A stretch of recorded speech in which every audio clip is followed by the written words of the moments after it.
पुरै त्रिशुली आमा live live यो चाहिँ है गाइस यस्तो लाइभ छ। ओहो पुरा ड्याम फुटेर आयो यार, पुरा चाइनाको ड्याम फुटेर आएर रहेछ। आमा ल यहाँ हामीले अब ओहो यार यो पुरै ड्याम फुटेर आएको यो घर गयो यो। ल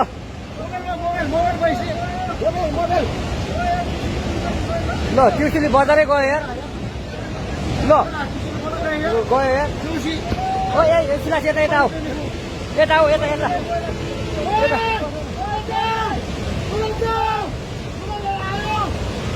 आमा यार बजारै गयो यार। यहाँ नबसौँ ल, अलिक टाढा बसौँ टाढा। यो पुरै ल घरहरू जम्मै गयो। ल घरहरू जम्मै गयो। यो पुरै आमामा ड्याम यार।